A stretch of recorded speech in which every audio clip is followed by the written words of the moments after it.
सो hi all. अभी तक हमने जो करंट इलेक्ट्रिसिटी के प्रीवियस 2 लेक्चर्स देखे थे उसमें बेसिकली हमने पोटेंशियल डिफरेंस और करंट को समझा था। हमने ओम्स लॉ की बात की थी और रेजिस्टेंस और रेजिस्टिविटी जैसे टर्म्स को इंट्रोड्यूस किया था, राइट है। तो अगर आप लोगों ने पहले के 2 लेक्चर्स नहीं देखे हैं तो प्लीज़ जाके पहले के 2 लेक्चर्स देख लो and then will start with this third lecture, right. तो इस लेक्चर में we'll basically talking of the drift velocity, ठीक है। तो अब ये ड्रिफ्ट वेलोसिटी का एक्चुअल मतलब क्या है पहले इसको समझ लेते हैं सो दैट हमारा जो डेरिवेशन है वो ईजी हो जाए समझने के लिए। अब ड्रिफ्ट वेलोसिटी का मतलब क्या होता है कि जब कोई कंडक्टर है उसमें जब तक आप पोटेंशियल डिफरेंस अप्लाई नहीं करोगे तब तक उसमें करंट फ्लो नहीं होगा। बट उसमें करंट फ्लो नहीं हो रहा है दैट डजंट मीन कि उसमें फ्री इलेक्ट्रॉन्स नहीं है, उसमें फ्री इलेक्ट्रॉन्स भी है। तो वो फ्री इलेक्ट्रॉन्स जब तक आप पोटेंशियल डिफरेंस अप्लाई नहीं करते तब तक वो रैंडम डायरेक्शन में मूव करते रहते हैं, राइट है। और ये जो रैंडम डायरेक्शन में उनका मूवमेंट चालू होता है उसको कोई डायरेक्शन नहीं होता, वो सारे अलग अलग रैंडम पाथ पे अपने अपने पोजीशन से मूव कर रहे होते हैं। बेसिकली क्या होता है जब आपने पोटेंशियल डिफरेंस अप्लाई कर दिया तो उसके अंदर एक इलेक्ट्रिक फील्ड सेटअप होती है कंडक्टर के अंदर, और उस इलेक्ट्रिक फील्ड के इन्फ्लुएंस में अब इलेक्ट्रॉन्स मूव करना स्टार्ट करते हैं and because of those motion of electrons we see that a current is set up into the conductor, right है। आप देखोगे अगर तो इलेक्ट्रोस्टैटिक्स में बेसिकली चार्ज रुका हुआ होता है, ठीक है। जब वही चार्ज मूव करना चालू कर दे तो करंट सेटअप हो जाता है और करंट इलेक्ट्रिसिटी चैप्टर आ जाता है, राइट है। तो आपका सीक्वेंस जो है सिलेबस का वो इसी तरीके से चलता है कि इलेक्ट्रोस्टैटिक्स में हम पढ़ते हैं कि चार्ज रुका हुआ है, जब चार्ज चलने लगता है तो करंट सेटअप हो जाता है, हम करंट इलेक्ट्रिसिटी चैप्टर पढ़ते हैं। करंट इलेक्ट्रिसिटी पढ़ने के बाद जब करंट फ्लो हो रहा है कंडक्टर में तो उसकी वजह से उसके अराउंड एक मैग्नेटिक फील्ड जनरेट होती है, तो हम moving charges and magnetic field वाला चैप्टर पढ़ते हैं, राइट। तो इसीलिए आपके चैप्टर्स का सीक्वेंस इस तरीके से दिया होता है।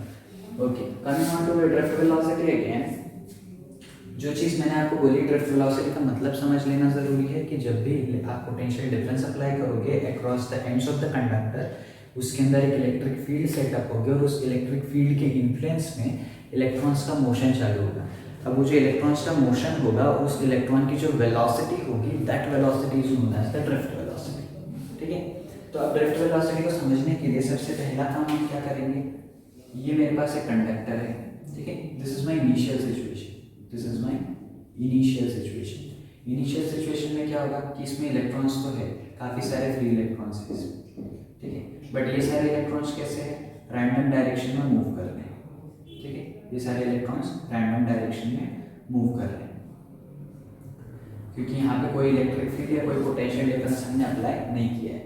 तो एज ऑफ नाउ जब तक ये यहाँ पर कोई इलेक्ट्रिक फील्ड एक्ट नहीं कर रही है, कोई पोटेंशियल डिफरेंस नहीं है, तब तक ये सारे इलेक्ट्रॉन्स जो है वो रैंडम डायरेक्शन में मूव कर रहे हैं। If I call U I as the initial velocity of ith electron, क्या बोला मैंने, ith इलेक्ट्रॉन, ये i कुछ भी हो सकता है। अगर मैं पहले इलेक्ट्रॉन की बात करूँ तो फर्स्ट इलेक्ट्रॉन के लिए उसकी इनिशियल वेलोसिटी u1 हो जाएगी, सेकंड के लिए u2 हो जाएगी एंड करस्पॉन्डिंगली इसी तरीके से सारे इलेक्ट्रॉन्स की इनिशियल वेलोसिटीज को आप u1 u2 u3 इस टर्म्स में आप एक्सप्रेस कर सकते हो, राइट। नाउ सिंस यहाँ पर नंबर ऑफ इलेक्ट्रॉन्स जो है काफ़ी सारे चार्जेस है, काफ़ी सारे इलेक्ट्रॉन्स है जो रैंडम डायरेक्शन में मूव कर रहे हैं, तो क्या मैं ये बोल सकता हूँ कि अगर मैं इन जनरल देखूँ since the number of electrons are very very large और सब रैंडम डायरेक्शन में मूव कर रहे हैं तो हर एक इलेक्ट्रॉन के मैग्नीट्यूड एंड डायरेक्शन के इक्वल मैग्नीट्यूड वाला बट ऑपोजिट डायरेक्शन वाला कहीं ना कहीं कोई और इलेक्ट्रॉन भी तो एग्जिस्ट करता होगा, राइट है। जैसे अगर मैं बोलूँ कि यहाँ पर कोई एक इलेक्ट्रॉन है, सपोज ये वाला इलेक्ट्रॉन ये एक सर्टेन वेलोसिटी के साथ इस डायरेक्शन में मूव कर रहा है, तो कहीं ना कहीं कोई एक इलेक्ट्रॉन ऐसा भी एग्जिस्ट करता होगा जिसका मैग्नीट्यूड इसके इक्वल हो लेकिन ऑपोजिट डायरेक्शन में हो, राइट है। तो ये दोनों एक दूसरे को कैंसिल आउट कर देंगे। उसी तरीके से बाकी वेलोसिटीज में भी किसी न किसी को कुछ ना कुछ मिलते जाएगा एंड आई कैन कॉल कि summation of all my initial velocities of electron is 0। Is this thing clear? ये वाली बात को समझ लेना बड़े ध्यान से, बहुत अच्छे से समझ लेना इसको कि जब भी इलेक्ट्रॉन्स है ये सारे इलेक्ट्रॉन्स जब रैंडम डायरेक्शन में कंटिन्यूसली मूव करते रहेंगे तो इनका sum of all the initial velocities will be 0, ठीक है। और ये क्यों होगा ये मैंने आपको बता दिया। So now if I talk of the average initial velocity of all the electrons I can define it as sum of initial velocity of all the electrons divided by total number of electrons. ये वाली बात clear है. Average यही होता है, sum of all the velocities divided by total number of electrons. अच्छा, summation of u by कितना आया है, 0 आया है. तो मेरी average initial velocity of electrons कितनी होगी, 0. इसका मतलब जितने इलेक्ट्रॉन्स इस कंडक्टर में रैंडमली मूव कर रहे थे इस इनिशियल सिचुएशन में, उन सब की इनिशियल वेलोसिटी कितनी, इनिशियल एवरेज वेलोसिटी कितनी आ जाएगी, 0 आ जाएगी. यहाँ तक बात क्लियर है. Let us talk of one final stage. Final stage में क्या होगा, ये कंडक्टर है वापस से, लेकिन अब मैंने क्या किया, इसके अक्रॉस पोटेंशियल डिफरेंस अप्लाई कर दिया. ठीक है, मैंने इसके अक्रॉस पोटेंशियल डिफरेंस अप्लाई कर दिया. पोटेंशियल डिफरेंस जैसे मैंने अप्लाई किया, इसका मतलब मैंने इसके अंदर एक इलेक्ट्रिक फील्ड सेटअप कर दी, और इस इलेक्ट्रिक फील्ड के इन्फ्लुएंस में इलेक्ट्रॉन्स मूव करना स्टार्ट करेंगे. राइट, इस इलेक्ट्रिक फील्ड के इन्फ्लुएंस में इलेक्ट्रॉन्स जो है इस पार्ट में, कंडक्टर की इस पार्ट में मूव करना स्टार्ट करेंगे. सही.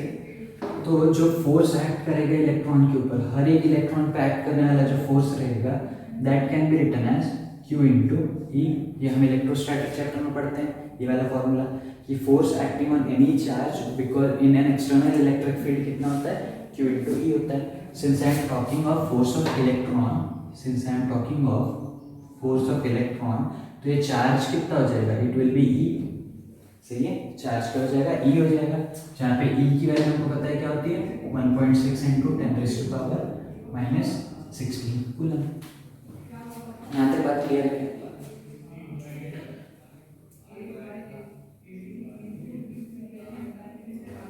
ना अब क्या होगा कि यहाँ पर ये जो है, ये मेरा फोर्स का इक्वेशन हो गया. This is the electrical force which is acting on an electron. ठीक है, can I write this force as mass into acceleration. Mass किसका, इलेक्ट्रॉन का, ऑफ कोर्स. एक्सेलरेशन किसका, इलेक्ट्रॉन का, ऑफ कोर्स. और ये मेरा इक्वेशन ई जो था वो एज इट इज. तो because of this electric field the acceleration of electron will be E upon M. Is this thing clear. इसका मतलब जब भी मैं पोटेंशियल डिफरेंस अप्लाई करूंगा across the ends of the conductor, तो इलेक्ट्रॉन्स जो है वो इस इलेक्ट्रिक फील्ड के इन्फ्लुएंस में मूव करना स्टार्ट करेंगे. और जब वो मूव करेंगे तो जो एक्सेलरेशन रहेगा उन इलेक्ट्रॉन्स का, वो रहेगा ई अपॉन एम. ठीक है. So now I have initial velocity, I have acceleration of electron and I need to find out the final velocity of electron. ये मैं कैसे करूँगा? Of course मुझे क्या करना पड़ेगा, मुझे यहाँ पे अप्लाई करना पड़ेगा मोशन का equation, v equal to u plus a t. सही है. ये सब की बात अपन करते हैं इलेक्ट्रॉन की. इलेक्ट्रॉन की फाइनल वेलोसिटी, इलेक्ट्रॉन की इनिशियल वेलोसिटी, इलेक्ट्रॉन का acceleration, and this is the time. अब यहाँ पर ये जो इक्वेशन है, ये इक्वेशन अब हर एक इलेक्ट्रॉन के लिए अलग अलग लगेगा. राइट है, मतलब this is the final velocity of electron, तो हर एक इलेक्ट्रॉन अलग अलग वेलोसिटी से मूव करेगा. इनिशियल वेलोसिटी भी सबकी अलग अलग होगी. एक्सेलरेशन भले ही सेम होगा, लेकिन इनिशियल और फाइनल वेलोसिटीज जो है अलग अलग होगी. So basically what is happening is, यहाँ पे मेरा काम बहुत टीडियस हो जाएगा, है ना, and there are infinite number of electrons. So मैं क्या करूँगा, मैं इसके एवरेज वेलोसिटीज की बात करूँगा. ठीक है, मतलब this is the average final velocity of electron, this is the average initial velocity of electron, and this is acceleration of electron, and this is the average time. यहाँ तक बात क्लियर है. मैंने पूरा इक्वेशन जो है उसको मैंने एवरेज के टर्म्स में एक्सप्रेस कर दिया. जो मेरा पूरा इक्वेशन था, मैंने उस पूरे इक्वेशन को एवरेज के टर्म्स में एक्सप्रेस कर दिया, average velocities and average time के टर्म्स में. राइट है. नाउ अब यहाँ पर एक बात देखो कि ये क्या था, this is my average final velocity of electron. Average initial velocity of electron कितनी है, 0 है, जो अभी अभी मैंने वहाँ पे कैलकुलेट किया. This is 0 plus acceleration of electron कितना है, ई अपॉन एम. और ये जो एवरेज टाइम है, ये बेसिकली इस टाइम का मतलब क्या है, this is the time between successive collisions. This is the time between successive collisions. तो ऐसे जितने कोलिजन्स होंगे सबके बीच का इंटरवल अलग अलग होगा, बट टाइम टॉकिंग होता है एवरेज टाइम इंटरवल. ठीक है, और ये जो एवरेज टाइम इंटरवल होता है बिटवीन सक्सेसिव कोलिजन्स, इसी को हम बोलते हैं tau. Where I write this thing, ये जो टाउ होता है इसको हम क्या बोलते हैं, इसको हम बोलते हैं रिलैक्सेशन टाइम. क्या बोलते हैं इसको, रिलैक्सेशन टाइम. तो यहाँ से मुझे क्या मिला, इलेक्ट्रॉन्स की एवरेज फाइनल वेलोसिटी मुझे मिल गई E tau upon M E, ठीक है। और ये जो final average velocity of electrons है in the influence of this electric field, यही तो मेरी ड्रिफ्ट वेलोसिटी है, यही तो मेरी ड्रिफ्ट वेलोसिटी है। So this is the equation for drift velocity of electrons, this is the equation for drift velocity of electron. इसका मतलब क्या हुआ, इसका मतलब ये हुआ कि इनिशियल सिचुएशन में जब कंडक्टर के ऊपर कोई भी पोटेंशियल डिफरेंस अप्लाई नहीं था, उस केस में उसकी एवरेज इनिशियल वेलोसिटी कितनी थी, 0 थी।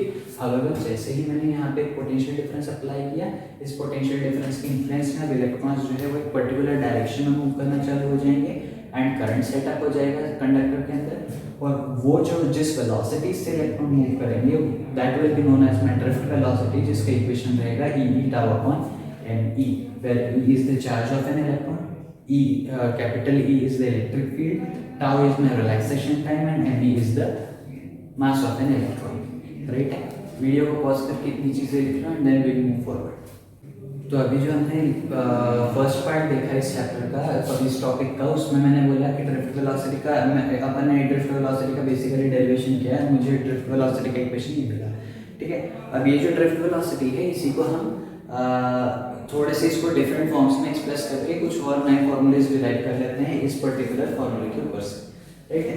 तो यहाँ पर एक बात को समझो कि अगर ये मेरा एक कंडक्टर है, ठीक है, तो उसमें से ये जो मेरा एक कंडक्टर है, इस कंडक्टर में से डेल्टा टी टाइम में एक इलेक्ट्रॉन कितना डिस्टेंस ट्रैवल करेगा, ये उतनी लेंथ है, ठीक है। So suppose if this is my length which electron crosses in time delta t, तो इलेक्ट्रॉन की वेलोसिटी मुझे पता है, this is drift velocity, can I write drift velocity is equals to distance travelled upon time taken. तो इसके ऊपर से I can write कि जो लेंथ l हो जाएगी, ये क्या हो जाएगी, this will be vd into delta t। ये वाली बात क्लियर है क्या? So this is the length basically जो इलेक्ट्रॉन ने ट्रैवल किया in time delta t with the drift velocity of course। Drift velocity में बिकॉज पोटेंशियल डिफरेंस अप्लाई करने के बाद ड्रिफ्ट वेलोसिटी से ही तो इलेक्ट्रॉन्स मूव करेंगे, राइट है। Now let us keep this thing for now, और यहाँ पे हम इसको चीज समझना स्टार्ट करते हैं। डेल्टा टी टाइम में इस एंड से इस एंड पे टोटल कितना चार्ज ट्रेवल किया, टोटल कितना चार्ज ट्रेवल किया, अगर ये मैं निकालना चाहता हूँ तो ये कैसे मिलेगा, I get this by number of electrons जो यहाँ से वहाँ ट्रांसफर हुए होंगे, इसका multiplication with charge of an electron, सही है। एक इलेक्ट्रॉन के चार्ज को जब आप total number of charges transferred के साथ मल्टीप्लाई करोगे तो आपको क्या मिल जाएगा, टोटल चार्ज जो ट्रांसफर हुआ है ना। एक टर्म होता है यहाँ पे जिसको मैं डिफाइन करूंगा n, स्मॉल n, जिसको हम क्या बोलते हैं, it is basically the number of electrons per unit volume, सही है। तो स्मॉल n क्या है, number of electrons per unit volume. तो नंबर ऑफ इलेक्ट्रॉन्स अगर मुझे निकालना है तो मुझे स्मॉल n को किससे मल्टीप्लाई करना पड़ेगा, वॉल्यूम ऑफ कंडक्टर से, और ये मल्टीप्लाई होगा चार्ज ऑफ इलेक्ट्रॉन से। चार्ज ऑफ इलेक्ट्रॉन कितना होता है, स्मॉल ही होता है। अच्छा, अब इस कंडक्टर का वॉल्यूम कितना होगा, if this is area of cross section which is A, so I can write this as volume can be written as area of cross section into the length। यहाँ तक ये वाली बात क्लियर है क्या, राइट। अब इसमें मैं क्या करूँगा, इसमें एक काम मैं ये करूँगा कि L जो है, L का मैं ये वाला इक्वेशन यहाँ पे सब्स्टिट्यूट कर दूँगा। ये मुझे मिला NA, L की जगह आई can right VD into delta T and this is, सही है। अच्छा, अब एक और जो फर्स्ट लेक्चर में हमने इक्वेशन देखा था कि करंट क्या होता है, it is basically the charge flowing per unit time. तो I can write Q is equals to I delta T, सही है। इस फॉर्मूले को उठा के मैं यहाँ पे अब सब्स्टिट्यूट कर दूंगा Q के जगह, इससे I get I delta T is equals to NAVD delta T into E, सही है। डेल्टा T से डेल्टा T हो जाएगा cancel and I get I is equals to NEAVD। Equation आप लोगों ने कहीं सुना होगा, ये क्या, ये किस चीज़ का इक्वेशन है, I is equals to NEAVD। This is basically the current flowing through the conductor. तो किसी भी कंडक्टर में से फ्लो होने वाले करंट के लिए हमको एक और इक्वेशन मिल गया which is NeAVD, where N is the number of electrons per unit volume, E is the charge of an electron, A is the area of cross section of the conductor and Vd is the drift velocity of electron. Right है? Now ये मेरे पास एक formula हो गया, इसके अलावा मैं और भी कुछ फॉर्मूलेज है जो डिराइव कर सकता हूँ इसके ऊपर से। इफ यू रिमेंबर हमने पिछले लेक्चर्स में एक चीज जो डिस्कस की थी दैट वाज कि करंट डेंसिटी एक टर्म हमने डिस्कस किया था विच वाज I/A, राइट। अगर आपने प्रीवियस लेक्चर्स नहीं देखे तो अभी भी आप जाके प्रीवियस लेक्चर्स एक बार देख लो सो दैट आपको ये सारे टर्म्स पता रहे। नाउ करंट डेंसिटी जो है this can be written as I/A, so current I can be written as J into A, सही है। ये इक्वेशन उठा के मैं वहां अगर पुट करूंगा तो I की जगह मुझे क्या मिलेगा, I can write this as J into A is equals to NeAV, सही है। A से A हो जाएगा कैंसिल और मुझे J का एक इक्वेशन मिल जाएगा विच इज NeVD, ठीक है। तो VD का इक्वेशन ये जो हमने डिराइव किया था लास्ट पार्ट में इसके पहले वो हम यहाँ पे पुट कर देते हैं, तो मेरा ये J का इक्वेशन क्या हो जाएगा, ये तो एक J का इक्वेशन बन गया खुद से। यहाँ पर मैं VD अगर सब्स्टिट्यूट कर दूँ तो VD का इक्वेशन क्या है, E tau अपॉन NE, सही है। E tau अपॉन NE, ये जैसे मैंने पुट किया तो I got one more equation which is NE square tau E upon NE, ठीक है। तो ये इक्वेशन बन गई। ये एक और इक्वेशन किस क्या हुआ, करंट डेंसिटी का एक और equation. Basic definition current density का I/A है, यहाँ पे मुझे एक और इक्वेशन मिल गया, राइट है। अच्छा, इसी चीज को एक और चीज अगर आप देखो तो I can write this as NE square tau upon ME into E, और इस फॉर्मूले को आप कंपेयर कर सकते हो। मैंने इसी को रीअरेंज करके लिखा है, इस पार्ट को ब्रैकेट में लिख दिया, ठीक है। तो इसी फॉर्मूले को आप किससे कंपेयर कर सकते हो, प्रीवियस लेक्चर में हमने एक और देखा था formula which is J is equals to sigma E, where sigma was the conductivity. तो मैं इसके साथ कंपेयर कर रहा हूँ, comparing with J equal to sigma E, तो इसके ऊपर से आई कैन राइट कि सिग्मा क्या हो जाएगा, it will be NE square tau upon ME। तो ये मुझे एक और इक्वेशन मिल गया किसका, कंडक्टिविटी का। So using this formula for drift velocity, मैंने एक फॉर्मूला निकाला करंट का, एक फॉर्मूला निकाला करंट डेंसिटी का, करंट डेंसिटी का एक और फॉर्मूला, और यहाँ पे कंडक्टिविटी का formula, right. So this was all about the drift velocity. We will stop over here for this lecture and इसके आगे के टॉपिक अपन नेक्स्ट क्लास में करेंगे। बाय।